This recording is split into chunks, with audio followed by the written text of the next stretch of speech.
اعوذ باللہ من الشیطان الرجیم، بسم اللہ الرحمن الرحیم۔ الحمد للہ رب العالمین والصلاة والسلام علی سید المرسلین و خاتم النبیین، اما بعد۔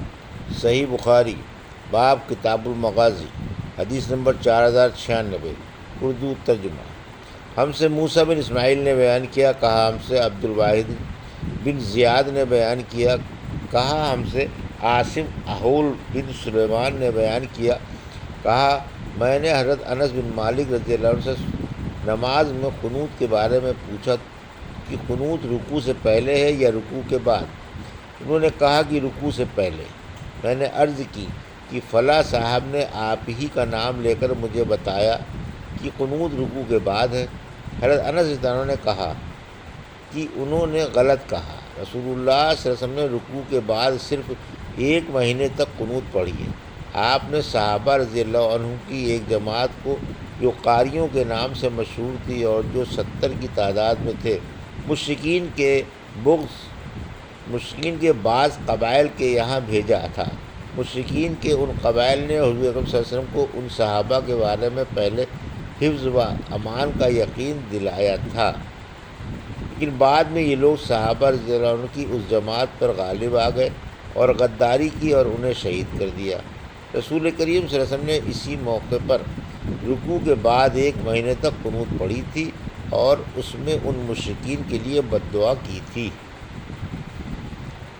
حدیث نمبر 4095، غزوہ خندق کا بیان، جس کا دوسرا نام غزوہ احزاب ہے۔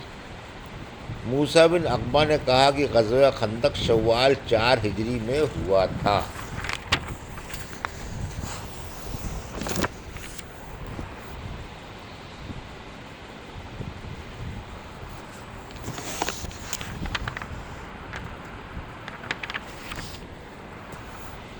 ہم سے یعقوب بن ابراہیم نے بیان کیا، کہا ہم سے یحییٰ بن سعید قطان نے بیان کیا، ان سے عبید اللہ عمری نے کہا کہ مجھے نافع نے خبر دی اور انہیں ابن عمر رضی اللہ عنہ نے کہ نبی کریم صلی اللہ علیہ وسلم کے سامنے اپنے آپ کو انہوں نے غزوہ احد کے موقع پر پیش کیا تاکہ لڑنے والوں میں انہیں بھی بھرتی کر لیا جائے۔ اس وقت وہ 14 سال کے تھے، تو حضور اکرم صلی اللہ علیہ وسلم نے انہیں اجازت نہیں دی، لیکن غزوہ خندق کے موقع پر جب انہوں نے حضور صلی اللہ علیہ وسلم کے سامنے اپنے کو پیش کیا تو حضور صلی اللہ علیہ وسلم نے ان کو منظور فرما لیا۔ اس وقت وہ 15 سال کی عمر میں تھے۔ حدیث نمبر 4098، اردو ترجمہ۔ مجھ سے قنیبہ بن سعید نے بیان کیا، کہا ہم سے عبدالعزیز بن ابی حازم نے بیان کیا، ان سے ابو حازم نے اور ان سے سہل بن سعد نے بیان کیا کہ ہم رسول اللہ صلی اللہ علیہ وسلم کے ساتھ خندق میں تھے۔ صحابہ خندق کھود رہے تھے اور مٹی ہم اپنے کاندھوں پر اٹھا اٹھا کر ڈال رہے تھے۔ اس وقت حضور صلی اللہ علیہ وسلم نے دعا کی، اے اللہ، آخرت کی زندگی ہی بس آرام کی زندگی ہے، بس تو انصار اور مہاجرین کی مغفرت فرما۔ حدیث نمبر 4099، اردو ترجمہ۔ ہم سے عبداللہ بن محمد مسندی نے بیان کیا، کہا ہم سے معاویہ بن عمرو نے بیان کیا، ان سے ابو اسحاق فزاری نے بیان کیا، ان سے حمید طویل نے، انہوں نے حضرت انس رضی اللہ عنہ سے سنا، وہ بیان کرتے تھے کہ رسول اللہ صلی اللہ علیہ وسلم خندق کی طرف تشریف لے گئے۔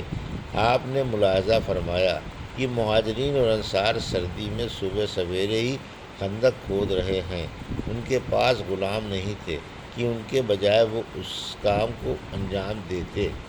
جب حضور صلی اللہ علیہ وسلم نے ان کی اس مشقت اور بھوک کو دیکھا تو دعا کی، اے اللہ، زندگی تو بس آخرت ہی کی زندگی ہے، بس انصار اور مہاجرین کی مغفرت فرما۔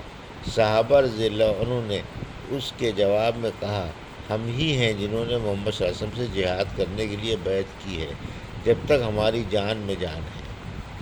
حدیث نمبر 4100، اردو ترجمہ۔ ہم سے ابو معمر عبداللہ بن عمر عقدی نے بیان کیا، کہا ہم سے عبدالوارث بن سعید نے بیان کیا، ان سے عبدالعزیز بن صہیب نے اور ان سے حضرت انس رضی اللہ عنہ نے بیان کیا کہ مدینے کے گرد مہاجرین و انصار خندق کھودنے میں مصروف ہو گئے اور مٹی اپنی پیٹھ پر اٹھانے لگے۔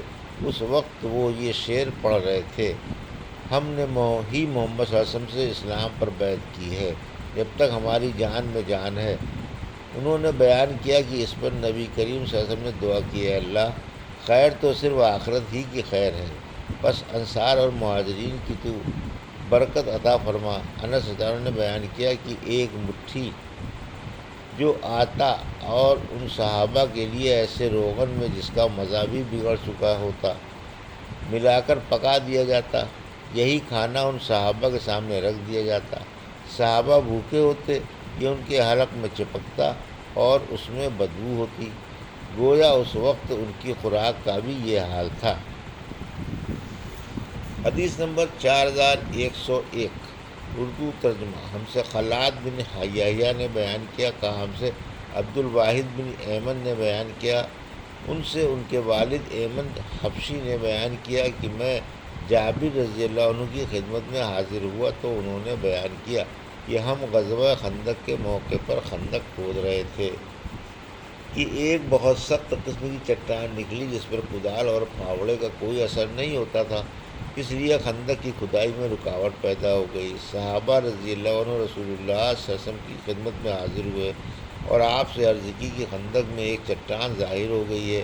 حضور صلی اللہ علیہ وسلم نے فرمایا کہ میں اندر اترتا ہوں۔ چنانچہ آپ کھڑے ہوئے، اس وقت بھوک کی شدت کی وجہ سے آپ کا پیٹ پتھر سے بندھا ہوا تھا، 3 دن سے ہمیں ایک دانہ کھانے کے لیے نہیں ملا تھا۔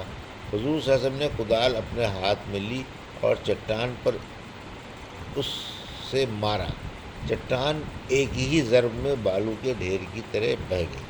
میں نے عرض کیا، یا رسول اللہ مجھے گھر جانے کی اجازت دیجیے۔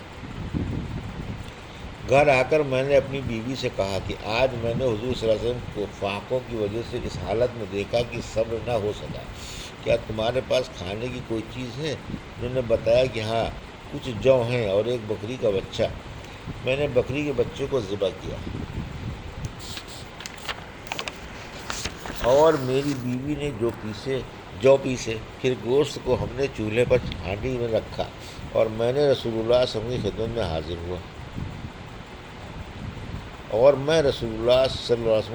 حاضر ہوا آٹا گوندھا جا چکا تھا اور گوشت چولہے پر پکنے کے قریب تھا۔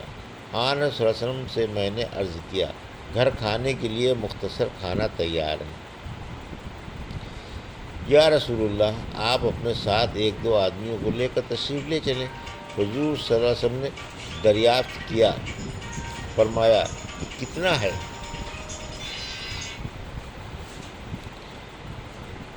میں نے آپ کو سب کچھ بتا دیا۔ آپ نے فرمایا کہ یہ تو بہت ہے اور نہایت عمدہ و طیب ہے۔ پھر آپ نے فرمایا کہ اپنی بیوی سے کہہ دو کہ چولہے سے ہانڈی نہ اتاریں اور نہ تندور سے روٹی نکالیں، میں ابھی آ رہا ہوں۔ پھر صحابہ سے فرمایا کہ سب لوگ چلیں۔ چنانچہ تمام انصار و مہاجرین تیار ہو گئے۔ جب جابر رضی اللہ عنہ کے گھر پہنچے تو اپنی بیوی سے انہوں نے کہا، اب کیا ہوگا؟ رسول اللہ صلی اللہ علیہ وسلم تو تمام مہاجرین و انصار کو ساتھ لے کر تشریف لا رہے ہیں۔ انہوں نے پوچھا، حضور صلی اللہ علیہ وسلم نے آپ سے کچھ پوچھا بھی تھا؟ جابر رضی اللہ عنہ نے کہا کہ ہاں۔ حضور صلی اللہ علیہ وسلم نے صحابہ سے فرمایا کہ اندر داخل ہو جاؤ، لیکن ازدحام نہ ہونے پائے۔ اس کے بعد آپ صلی اللہ علیہ وسلم روٹی کا چورا کرنے لگے اور گوشت اس پر ڈالنے لگے۔ ہانڈی اور تندور دونوں ڈھکے ہوئے تھے۔ آنس صلی اللہ علیہ وسلم نے اسے لیا اور صحابہ کے قریب کر دیا، پھر آپ نے گوشت اور روٹی نکالی۔ اس طرح آپ برابر روٹی چورا کرتے جاتے اور گوشت اس میں ڈالتے جاتے، یہاں تک کہ تمام صحابہ شکم سیر ہو گئے اور کھانا بچ بھی گیا۔ آخر میں آپ نے جابر رضی اللہ عنہ کی بیوی سے فرمایا کہ اب یہ کھانا تم خود کھاؤ اور لوگوں کے یہاں ہدیے میں بھیجو، کیونکہ لوگ آج کل فاقے میں مبتلا ہیں۔